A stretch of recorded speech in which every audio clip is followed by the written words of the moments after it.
de Naciones Unidas relacionado con el mundo laboral, junto con la convicción de que la justicia social es esencial para lograr una paz universal y duradera. La OIT promueve el trabajo decente para todos, siguiendo un programa que fomenta la justicia laboral y social. La OIT se fundó en 1919 como parte del Tratado de Versalles que puso fin a la Primera Guerra Mundial con el objetivo de velar por la justicia social de los trabajadores. Pasó a ser un organismo especializado de Naciones Unidas al fundarse la ONU tras la Segunda Guerra Mundial. Hoy posee 187 países miembros, cifra que sigue aumentando.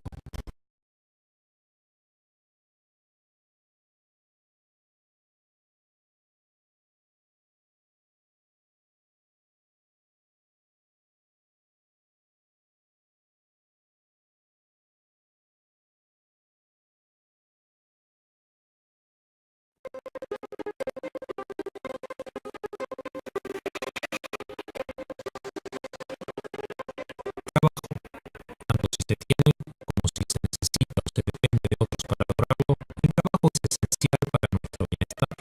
El trabajo da sentido y dignidad a la vida. El trabajo nos brinda humanidad. Alrededor de 200 millones de la OIT se fundó en 1919 como parte del Tratado de Versalles que puso fin a la Primera Guerra Mundial con el objetivo de velar por la justicia social de los trabajadores. Pasó a ser un organismo especializado de Naciones Unidas. Uno, 2, 3, probando. Probando audio de sala. Uno, 2, 3, 4, 5, 6, 7, 8. Probando audio de sala. Uno, 2, 3, 4, 5, 6, 7, 8. Probando audio. Probando audio de sala. Uno, 2, 3, 4, 5. Probando audio. 5, 4, 3, 2, 1. Ok, ok, 1, 2, 1.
En 1919, de las cenizas de la guerra, nació la visión de un mundo donde trabajadores, empleadores y gobiernos juntos podrían construir un mundo de paz universal, basado en la justicia social.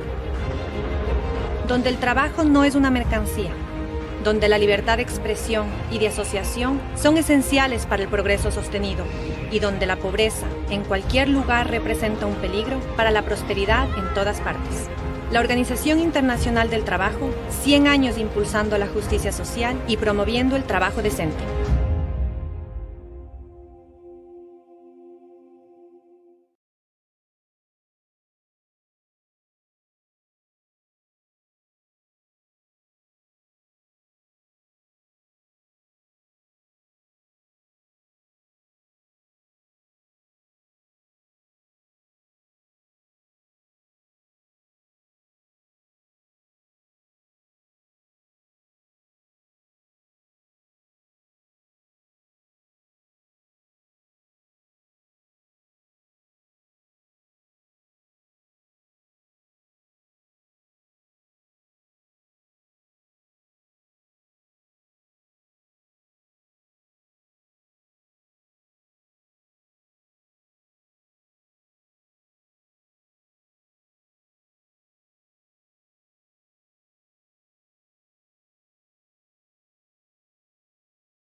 Buenos días, vamos a comenzar. Muchas gracias por su presencia y por su paciencia.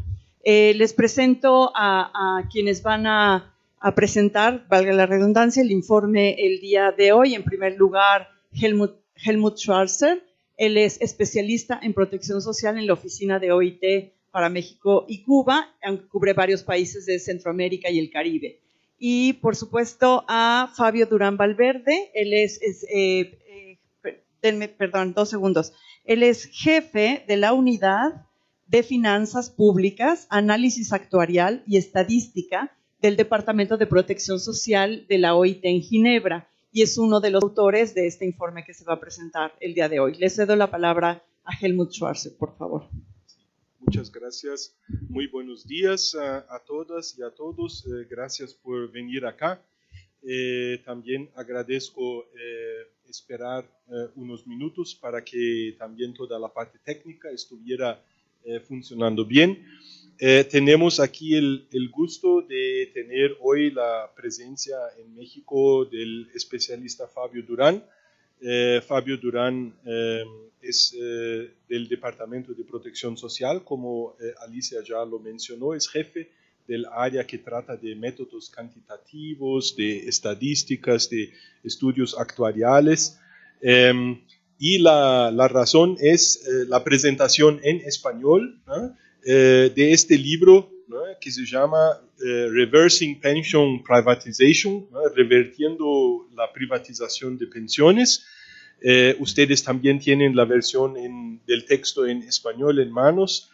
Es el resultado de algunos años de esfuerzo del Departamento de Protección Social de recolectar informaciones de 30 países, ¿no? Después Fabio va a hablar un poco más de detalles sobre qué pasó con las privatizaciones de pensiones que comenzaron a principios de los años 80. En el caso de Chile, la primera privatización de pensiones de la historia que conocemos es de 1981 y luego otros países en América Latina y Europa Oriental también siguieron, entre ellos México, 1997 con la reforma del IMSS y en el 2007 con la reforma del ISSSTE. Hubo también la aplicación de este modelo de cuentas individuales.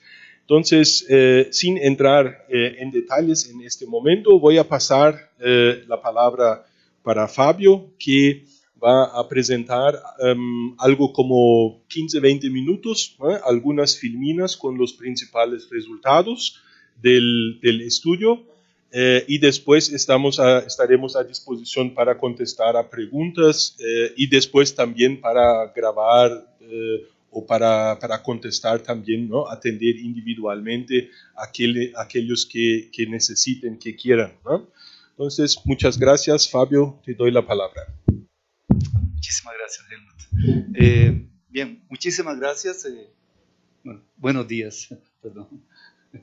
Muchísimas gracias por la oportunidad de compartir con ustedes información y los principales hallazgos de este trabajo que hemos realizado en el Departamento de Protección Social, que trata de uno de los temas, diríamos, más controvertidos de la seguridad social, a saber, la privatización de los sistemas de pensiones y su reversión. Sin duda se trata de un tema difícil por varias razones. En primer lugar, es un tema técnicamente muy complejo, o sea, ahí tiene una complejidad bastante grande. En segundo lugar, tiene una economía política bastante compleja. En el sector de las pensiones hay actores muy diversos con intereses y pensamientos muy diversos. Es un sector donde se mueve mucho dinero, se mueven cantidades millonarias de dinero, y entonces esto genera una economía política también complicada. Y en tercer lugar, es un asunto que tiene un componente ideológico bastante significativo, en particular sobre esta discusión entre el papel del Estado y el papel privado, la tensión entre privado, mercado y Estado. esto hace que sea una discusión complicada. Bueno, me gustaría comenzar por contextualizar esta presentación para entender por qué razón nos interesa muchísimo difundir los resultados de este estudio. Hay que recordar que, como lo decía mi colega Helmut Schwartz, durante los años 90 los organismos financieros internacionales, incluyendo el Banco Mundial y el BID en la región, desplegaron un gran esfuerzo para convencer a los países a seguir el ejemplo de Chile, que había privatizado el sistema de pensiones en el año 81. Y entonces había una serie de argumentos presentados por los organismos y en general por los promotores de la privatización. El argumento principal era que los sistemas públicos de pensiones eran insostenibles debido al envejecimiento demográfico y que eran ineficientes y que generaban presiones fiscales muy elevadas. La solución propuesta entonces para resolver esto, la medicina, era la privatización de los sistemas de pensiones. La privatización iba a generar mayor cobertura, luego vamos a explicar por qué se pensaba esto, mayor eficiencia basada en la competencia del mercado, o sea, sentando el hecho de que el sector privado es más eficiente que el sector público, como un hecho, ¿no? Y que iba a haber una mejor rentabilidad de las inversiones y por lo tanto la gente iba a recibir mejores pensiones. Entonces, la pregunta fundamental es, ¿qué pasó con esto? O sea, ¿funcionó la privatización o no? ¿Y cómo se evalúan los resultados? Y esto es lo que intentamos documentar en este libro. Tanto los procesos de privatización como también los posteriores procesos de reversión de la privatización. Y entonces una conclusión fundamental de este estudio es que después de 3 décadas de políticas de privatización de las pensiones, vemos que los resultados no parecen ser tan favorables como se esperaba, o mejor dicho, nada favorables. Y entonces aquí tenemos la información básica, que diríamos que es el indicador principal de qué es lo que ha pasado.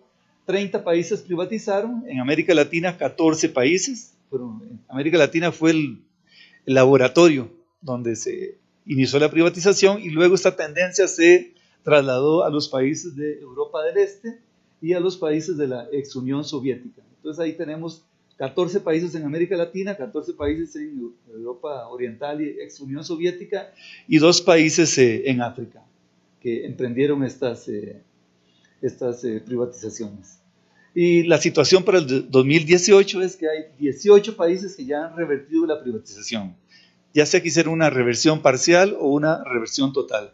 Pero nos parece que ese es esta reversión de las pensiones lo vemos como el principal indicador de las dificultades que ha experimentado el sistema privado de pensiones. Bueno, entonces, siguiente, por favor. ¿En qué consistió? Gracias. La anterior, por favor. ¿En qué consistió la privatización? O sea, este modelo, ¿en qué estaba basado? Bueno, habían 2 modelos básicos de privatización. Uno que podríamos llamar privatización total, que fue, por ejemplo, el modelo que se siguió en México, que fue reemplazar las pensiones que estaban en el IMSS, por ejemplo, con la creación de nuevas entidades que son las AFORES, o administradoras de fondos de pensiones en general. Y entonces se pasaba de un modelo que era de financiamiento colectivo, administrado por el Estado, o sea, público, a un modelo administrado por el sector privado y basado en cuentas individuales. De tal manera, más ahorras, o sea, más ahorro individual haces, mejor será tu pensión, o viceversa. Y el otro modelo consiste, porque se sigue promoviendo, en reducir el tamaño del seguro social, de las pensiones del seguro social, y crear un segundo nivel o un pilar complementario de pensiones basado en cuentas individuales. Entonces estos son los 2 modelos, y aquí entonces podemos ver la lista de países que siguieron uno u otro modelo. Entonces es interesante ver que, por ejemplo, en América Latina hubo países que siguieron el modelo de privatización total, o reemplazo total, como el caso de Chile, como el caso de Bolivia, México, El Salvador, Nicaragua, y en América Latina, y en relación con el modelo de privatización parcial, en América Latina básicamente fueron Argentina, Uruguay, Costa Rica, básicamente esos 3 países. Bueno, entonces esta es la fotografía de cómo los países optaron por uno u otro modelo de privatización. Pasamos al siguiente. Bueno, entonces, de acuerdo con lo que está documentado en el libro, ¿qué es lo que hemos aprendido de esos 30 y pico de años de experiencia de privatización de los sistemas de pensiones? Bueno, hemos aprendido que las tasas de cobertura se estancaron o disminuyeron, en la mayoría, prácticamente en todos los casos. O sea, no hubo un caso de éxito en aumentar la cobertura como se planteaba. Los niveles de beneficios se deterioraron, aumentó la desigualdad de género y de ingresos. Los altos costos de transición de pasar de un sistema un sistema público a un sistema privado, eso requiere un financiamiento de parte del Estado, crearon unas presiones enormes fiscales. Los costos administrativos, en vez de bajar, como se decía, bueno, el sistema privado va a ser más eficiente, se dispararon y aumentaron varias veces, se multiplicaron varias veces en comparación con los costos que habían en los sistemas públicos. Había muchas deficiencias en la gobernanza, problemas de captura de las funciones de regulación y supervisión por parte de quienes actuaban en el sector privado, la industria de las pensiones. Concentración del sector de los seguros sociales, o sea, se avanzó hacia un modelo oligopólico donde habían pocas empresas gestionando, y también los principales beneficiarios de este modelo de privatización, en lugar de haber sido los beneficiarios, o sea, los trabajadores, al final quienes más se beneficiaron fueron las empresas que gestionaban o gestionan los fondos privados de pensiones. También hay documentados un efecto limitado en los mercados de capitales, particularmente en los países en desarrollo, y los riesgos del mercado financiero y demográficos han sido transferidos a los individuos. Esto lo podríamos ver en más detalle. Y por último, pero no menos importante, el diálogo social se deterioró. Entonces, bueno, no me voy a referir a cada uno de estos elementos, sino a algunos de los principales, y si ustedes tienen alguna duda nos pueden luego preguntar sobre qué significa una u otra cosa o aclarar algún concepto. Entonces, bueno, en términos de cobertura, los proponentes de la privatización lo que decían era como se va a pasar de un modelo donde hay una propiedad colectiva a un modelo donde hay una propiedad individual. Entonces los trabajadores van a tener mayores incentivos para participar en el sistema. Y entonces esto va a crear, y también como las inversiones van a ser mejor gestionadas, los beneficios van a ser mejores, entonces esto va a hacer que la gente se siente más motivada, más incentivada a participar. Bueno, ¿y qué pasó? Pasó exactamente lo contrario. Por ejemplo, en Argentina, la cobertura en relación con la fuerza de trabajo de hombres pasó de 46% antes de la reforma a un 35% en el 2002. O por ejemplo, en el caso de México, antes de la reforma, en el año 1996, la cobertura era del 37% de la fuerza de trabajo, que de por sí ya era baja en el contexto latinoamericano, digamos. Y después de la privatización bajó al 30% en el 2004. Y así para cada uno de los casos tenemos adecuadamente documentadas las experiencias, cómo evolucionó la cobertura, y la conclusión entonces es que evolucionó en el sentido, o bien se estancó o evolucionó en la dirección contraria a lo que se había prometido con el nuevo modelo de privatización. Por otra parte, los beneficios se deterioraron. Entonces el argumento era, como las cuentas individuales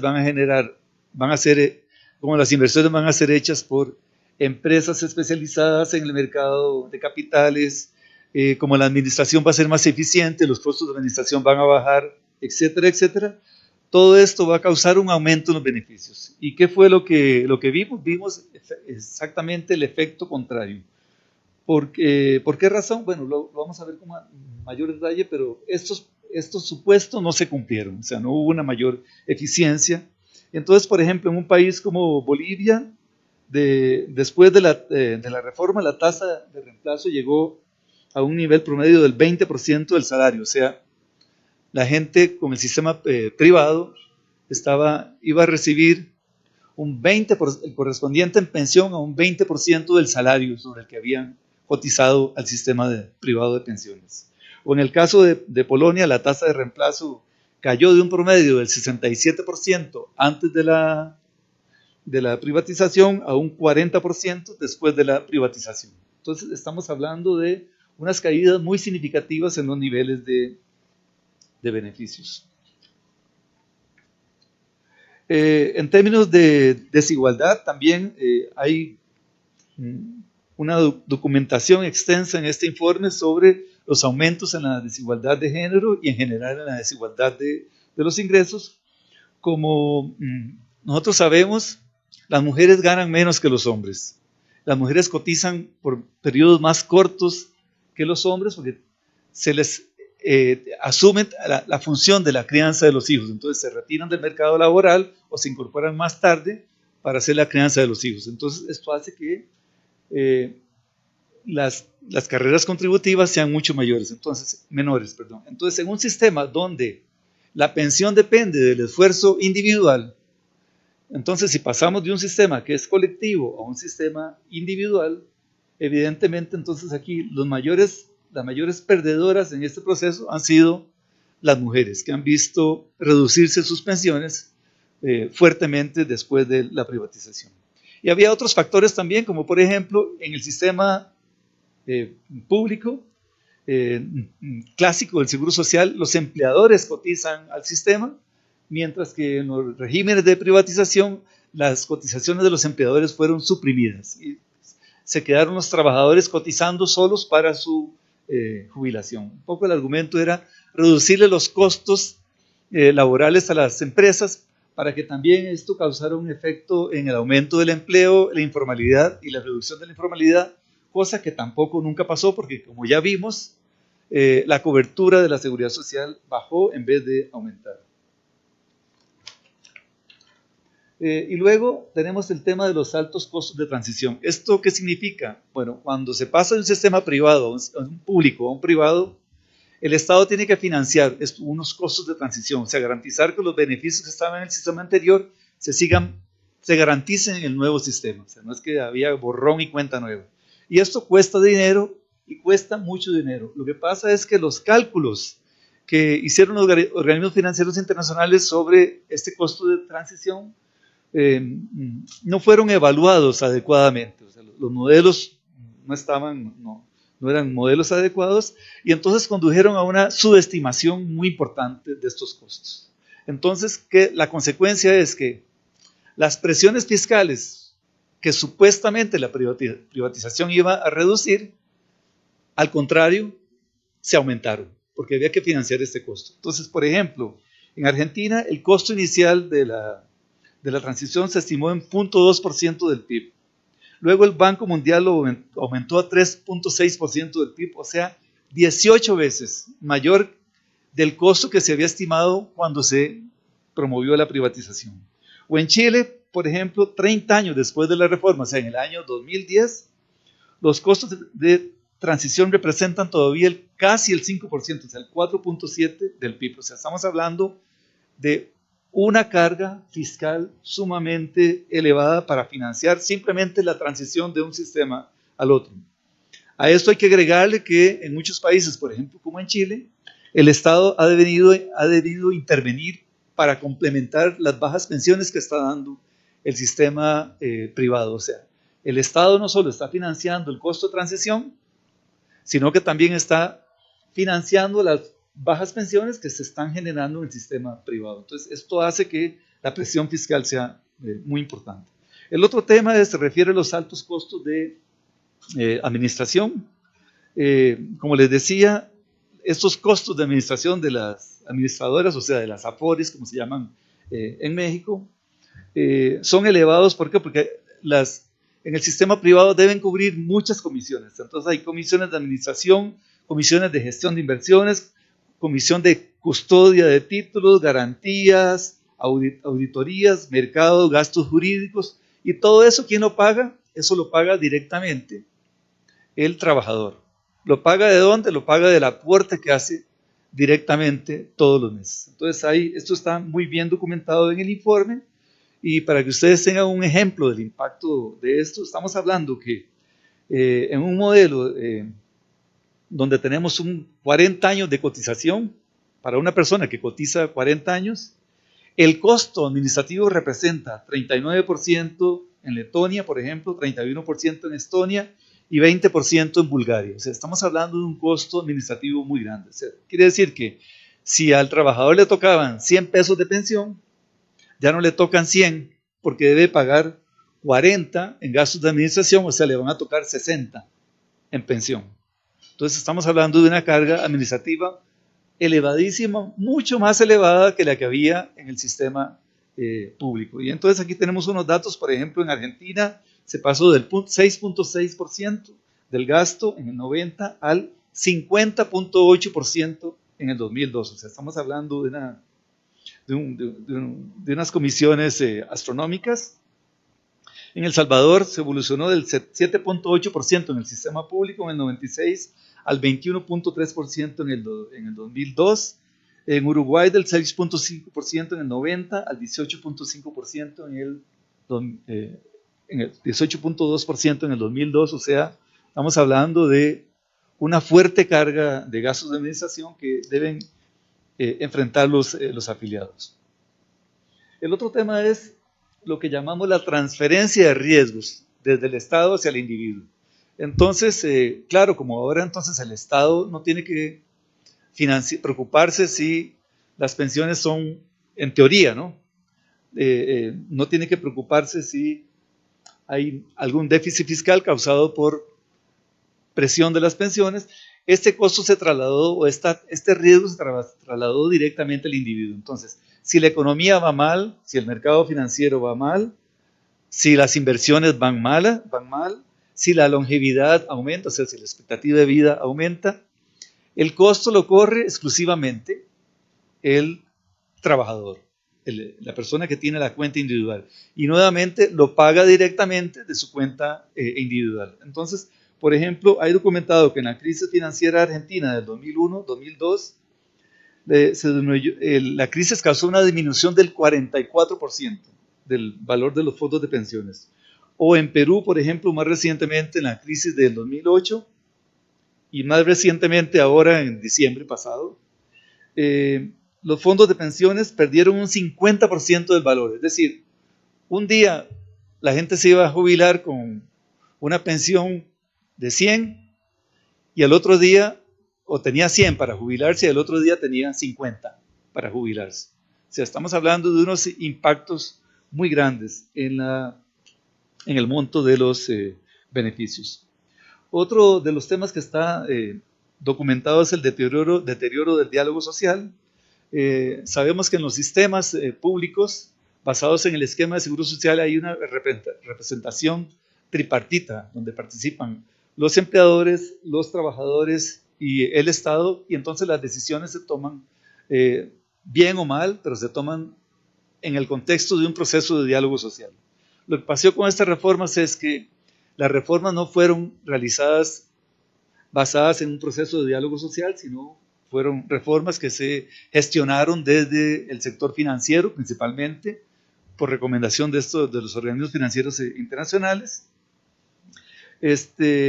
Pero claramente cuando la gente comenzó a recibir las primeras pensiones basadas en el nuevo sistema, hubo este desencanto de la gente y por lo tanto ha habido bastante insatisfacción y en algunos países protestas públicas por lo que está aconteciendo con el monto de las pensiones.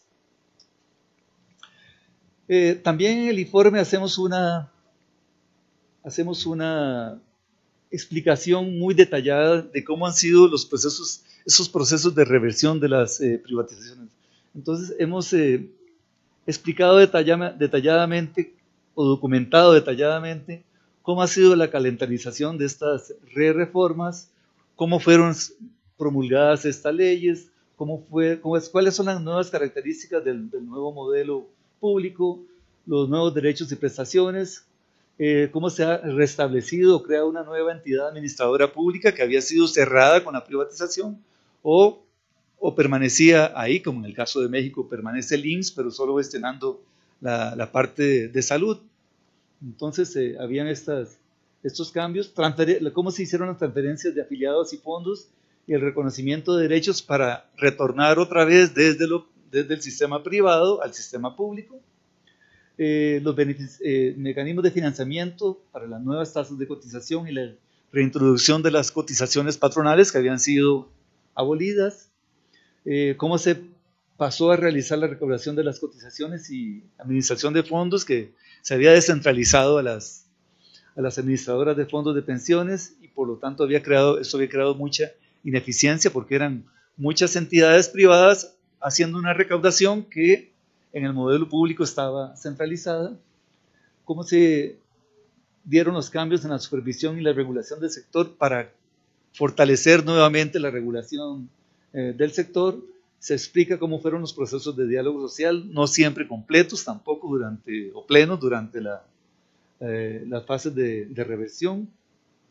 Y hay también documentados una serie de efectos positivos en reducción de costos de administración, impactos sociales y económicos y evidentemente los impactos fiscales. Bueno, yo no me voy a extender en estos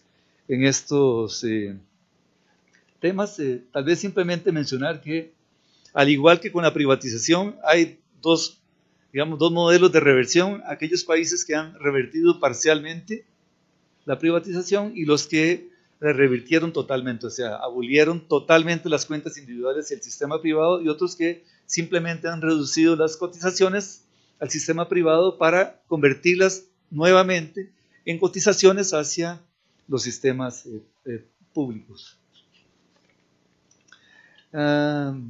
Bien, aquí no me voy a detener mucho. Bueno, entonces se abandonó la privatización, ya lo dije, parcial o totalmente, se redujo, abolió las cuentas individuales y evidentemente con la reforma se reforzó la solidaridad y la responsabilidad compartida. Bueno, entonces terminaría con unos comentarios finales. Como decía al principio, estos son unos procesos que tienen una economía política extremadamente compleja.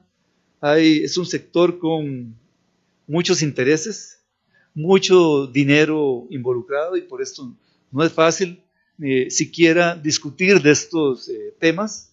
Nosotros lo que queremos es facilitar esta discusión proporcionando información que es básicamente factos, o sea, información factual de qué es lo que ha pasado, cuáles son los hechos.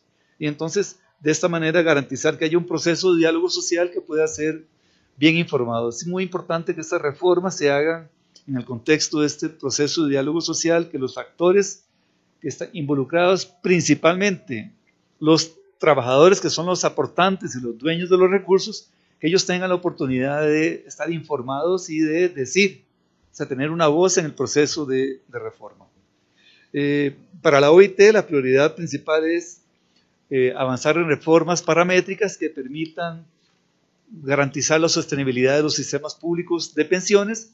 Nosotros no es que decimos que los sistemas privados no son válidos, los sistemas privados son válidos solamente si complementan a los sistemas públicos, pero no para reemplazarlos totalmente porque esto va contra el contrato social, va contra las normas internacionales en seguridad social de la OIT y conlleva muchas veces a que no se respeten los principios de la seguridad social que están contenidas en estas normas. Bueno, he extendido un poquito más de lo previsto.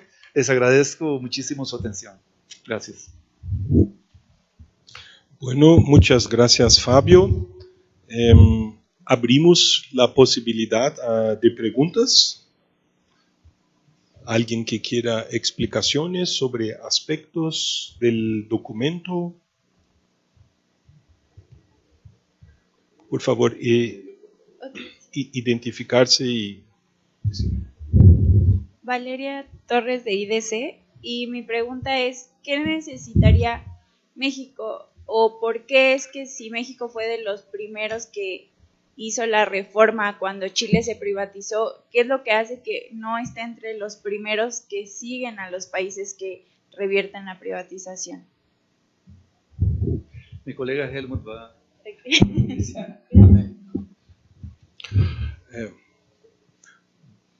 Bueno, cada país ha tomado decisiones dentro de su propio calendario, ¿no? de políticas.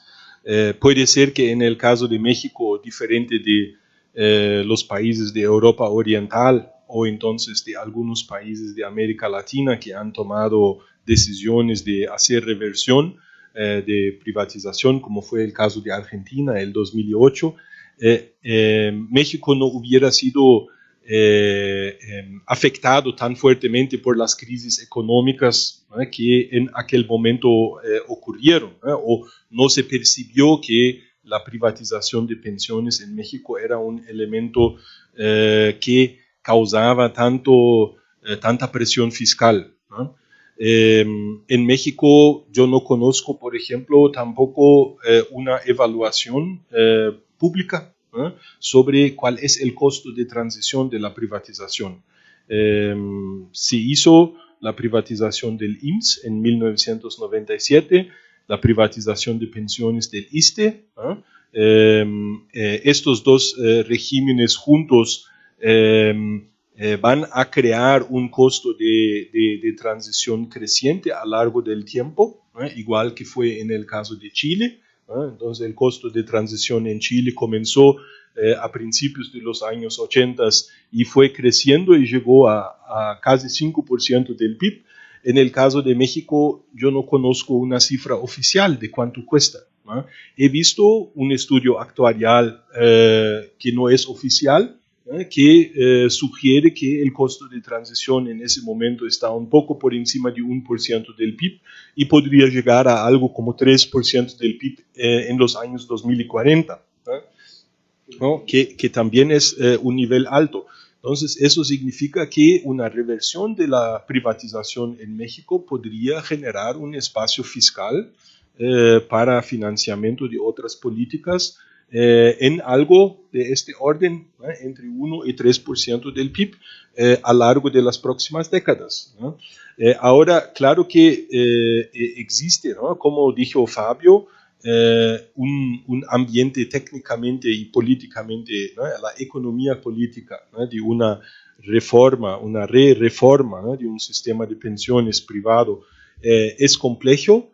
Y es necesario primero comprender cuáles han sido todos los impactos, todas las consecuencias de esa privatización de pensiones en el caso de México, ¿no? Podríamos comenzar mirando los datos que ya se recaudó aquí para este libro. Se puede, ¿no? El país podría, ¿no? México podría profundizar el estudio, la evaluación de su sistema de pensiones y a partir de eso construir un diálogo, ¿no? sobre cuál es la mejor opción para México, ¿no? Sí, yo quería anotar dos elementos a este comentario. Es que nosotros sabemos que hay un informe de la OECD del 2016 que documenta el tema de los niveles de beneficios en el sistema privado. Y estamos hablando de unos niveles de beneficios, o sea, las pensiones que va a recibir la gente son bastante bajas. Estamos hablando de por debajo de 30%. O sea, si usted tenía un salario de 100, por cada 100 pesos de salario, a usted le tocan 20 pesos de pensión. Eso estamos hablando de eso es lo que llamamos la tasa de reemplazo, una tasa de reemplazo bastante baja. Esto sí está adecuadamente documentado. Y nos parece que eso es un indicador bastante, bastante significativo.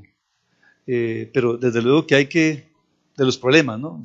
que experimenta el sistema privado en México, pero nos parece que, como decía mi colega, hay que trabajar más en tener un diagnóstico más profundo, entender todos los elementos de lo que ha acontecido en el país en este tiempo, ver los resultados y como decíamos también, compartir estos resultados y llevarlos a un proceso de diálogo social para que la gente informadamente, basado en un diálogo democrático, un proceso democrático, se pueda decidir, tomar la mejor decisión para el país. Quizás solo para completar esa información, ya mencionaste muy bien el tema de las tasas de reemplazo, para que ustedes tengan claro, el convenio número 102 de la OIT es el convenio que trata de los estándares mínimos de seguridad social, ¿no? Los países que ratifican este convenio y lo adoptan para el caso de las pensiones, se comprometen a garantizar pensiones que mínimamente son de 40% del promedio, ¿no?, del salario de las personas. O sea, estos modelos con las tasas de reemplazo que ustedes ahí ven son modelos que no cumplen con el convenio 102 en materia de tasas de reemplazo, ¿no? Tampoco cumplen con el convenio 102, ¿no?, en materia de diálogo social, ¿no?, que fue un tema que Fabio mencionó, de que no hay más la participación de trabajadores y de empleadores en la supervisión de los respectivos sistemas de pensiones. No cumplen porque por una tercera razón, en el convenio 102 se prevé que debe de existir una financiación colectiva, una solidaridad entre las diferentes personas participantes del sistema de pensiones, y si hay cuentas individuales, especialmente en la totalidad del sistema de pensiones, esto elimina la solidaridad y la financiación colectiva. Entonces son temas que un país que ha hecho esa reforma debería de considerar, debería de discutir sobre cómo se puede superar, y de 30 países, 18 ya han decidido hacer reversiones de sus sistemas, de sus reformas de pensiones, ¿no? Y pensamos que vienen más en camino, o sea que esta es una discusión que esta discusión de la reversión de la privatización se está dando en otros países, y pensamos que es probable que en los próximos años más países van a revertir los sistemas, porque de alguna manera monitoreamos a nivel internacional y sabemos qué está pasando, ¿no? Y entonces eso es lo que preveemos en los próximos años. ¿Preguntas más? Tenemos una pregunta en Facebook. Rafael Martínez, usuario de Facebook, nos pregunta si este estudio que contempla América Latina puede decirnos algo sobre lo que pasa en el Caribe, si hay alguna idea de países en el Caribe en este tema de privatización o reversión de las pensiones, de la privatización. En el Caribe habría que distinguir entre los países de habla inglesa y los países de habla hispana y francesa.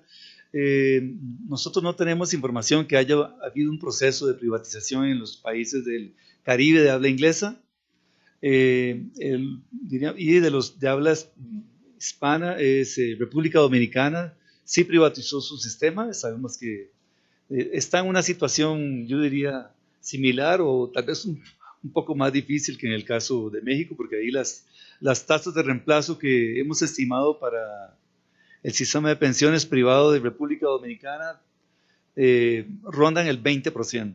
O sea que si usted tiene un salario de 100, le toca una pensión de 20. Y entonces eso es un dato bastante difícil, complicado, ¿no? Cómo justificar esto ante la población después de haber hecho una promesa de mejora en los sistemas a la privatización y entonces, bueno, creemos que hay este proceso en Dominicana se va a dar en algún momento, lo más probable. Guillermo Jiviller, reportero de Grupo Asier. Me gustaría 2 preguntas. La primera de ellas, si tienen algún dato de cuánto va a perder pues el sistema de pensiones mexicanos, cuánto perdió, sobre todo con la cancelación del aeropuerto. Muchos trabajadores perdieron parte de su dinero que estaba en las Afores, y también preguntarle, por otra parte, si México tiene la posibilidad en un futuro corto de hacer esta reversión de sus pensiones. Gracias. nosotros no tenemos ningún dato diferente de lo que ya se ha publicado sobre el tema de la inversión en el nuevo aeropuerto internacional de la Ciudad de México, ¿no? Solo para contextualizar, ¿no? En fines del año pasado hubo una decisión de no seguir con la construcción del nuevo aeropuerto internacional de la Ciudad de México, y de construir otro aeropuerto, cambiar la obra. La obra ya se encontraba en curso y las Afores algunas Afores tenían recursos invertidos en el nuevo aeropuerto, ¿no? Eso en realidad es un ejemplo, digamos, de la vulnerabilidad, ¿no? de las Afores o de los sistemas privados de pensiones, ¿no? Anteriormente se decía que los ahorros estarían seguros, ¿no? En las cuentas individuales, a salvo de decisiones externas, ¿no? Y políticas principalmente. Entonces ahí hubo una decisión de política pública.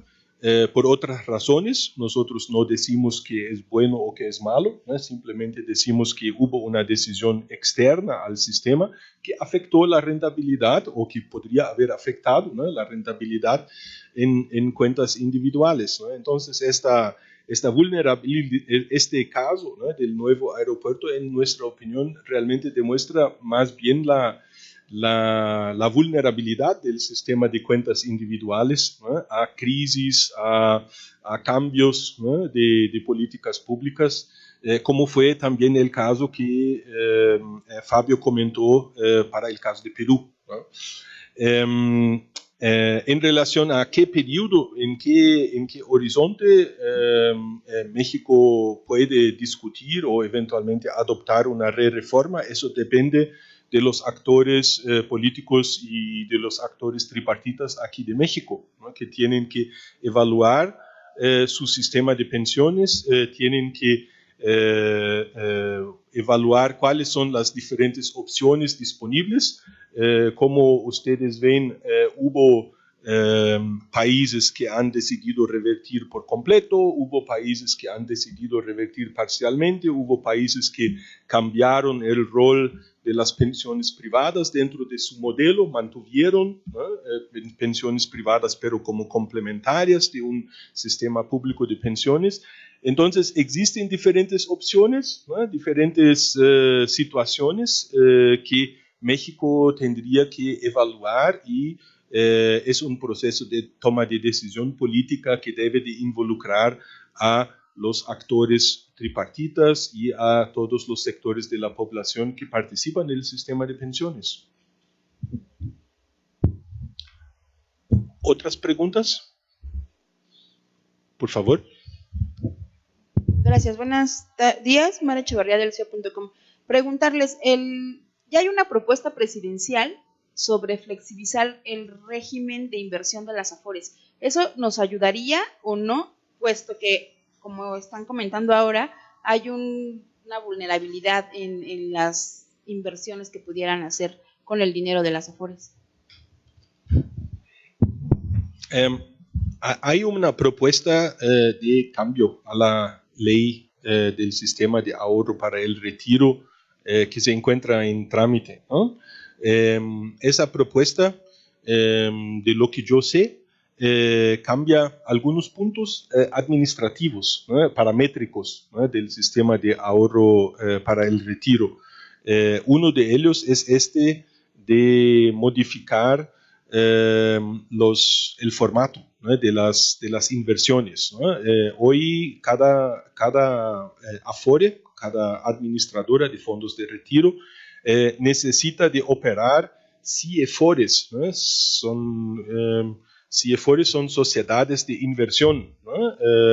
Que tienen un portafolio, ¿no? De inversiones diferente, cada CIEFORE administrada por una Afore. Y las personas, los afiliados de la Afore, participan, ¿no? O ponen su recurso dentro de una CIEFORE de acuerdo con su tramo etario. Eso es lo que yo comprendo, ¿no? Cómo funciona. Y tener diferentes carteras, ¿no? O diferentes portafolios de inversión en simultáneo incrementa también el costo de administración, aumenta el número de tasas, ¿no? de comisiones que se tiene que pagar, y con eso también disminuye la rentabilidad que efectivamente se genera para el afiliado o la afiliada. Entonces la propuesta es de que, ¿no? de lo que entiendo, ¿no? De la propuesta que se mandó, es de que se simplifique ese sistema, ¿no? Para disminuir los costos de administración. Otro tema que también se trata en esta propuesta es de incentivar más ahorro voluntario, ¿no? Entonces son medidas, ¿no? Son medidas que pueden mejorar el resultado, ¿no? Disminuir la ineficiencia, ¿no? Podríamos decir así, de los sistemas de capitalización individual. Es importante tomar esas medidas, es importante que los países que tienen sistemas privados de pensiones tengan una buena regulación, tengan políticas o reglas para inversiones claras y que permitan obtener rentabilidad para los afiliados.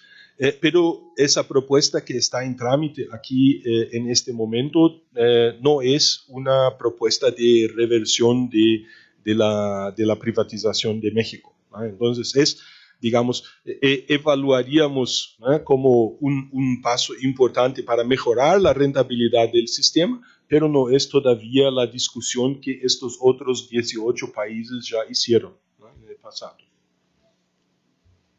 Sí, claro, solo para tal vez decir que la rentabilidad es uno de los elementos, de todos los elementos que definen el monto de los beneficios. Hay otra serie de elementos que son igualmente importantes, como por ejemplo el nivel de cobertura, o sea, cuánta gente, la periodicidad con la que la gente es capaz de pagar las pensiones, etc.